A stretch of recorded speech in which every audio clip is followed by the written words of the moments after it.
say that the biggest impact, of course, is for Ukraine, yes, for the Ukrainian people, for the Ukrainian society, economy, and infrastructure, everything. So the suffering is immense, the destruction is immense, bloodshed is immense. So first of all, my deepest sympathy to Ukraine and its people.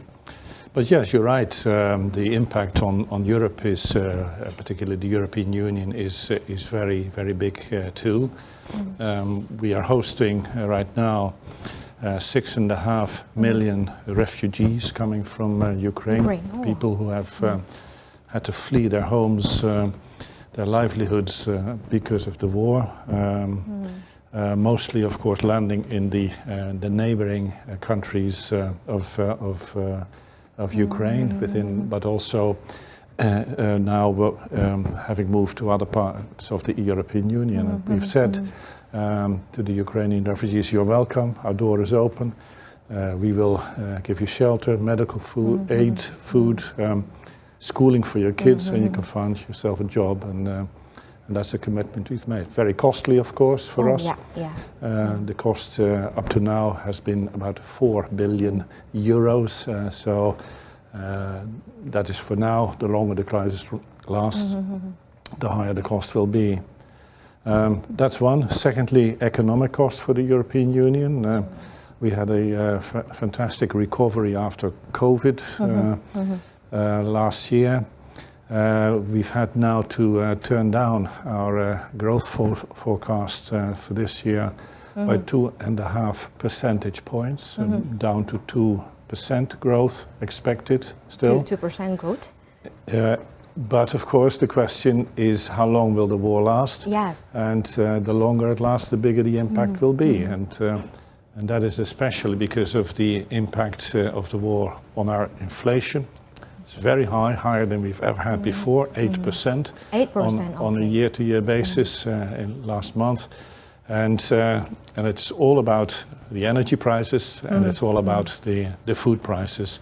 And here we see a massive, massive impact of the war. We got a deep talk about the energy crisis or the food crisis right now. But we know what one of the major impacts felt by countries in the European Union is the availability of energy right now. Gas and oil supplies from Russia, right?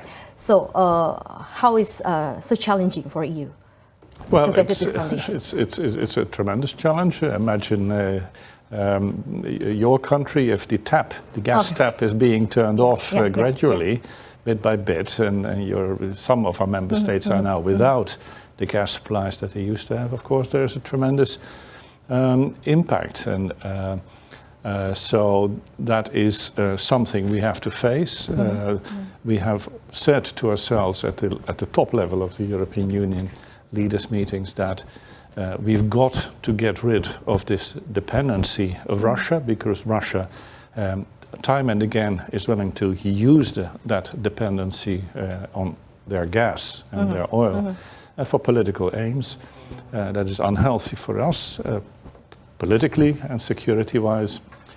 So we're now massively turning around our energy sector, our energy supplies, away from Russia to other sources, globally, LNG in particular, but also other sources of energy.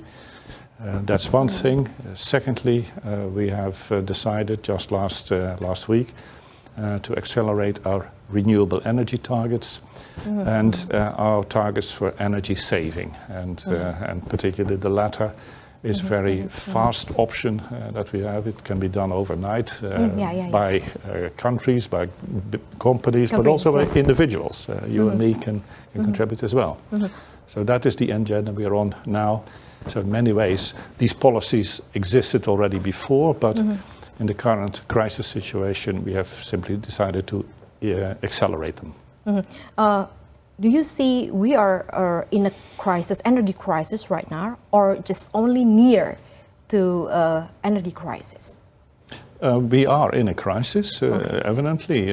Some of our member states have lost all their supplies from Russia.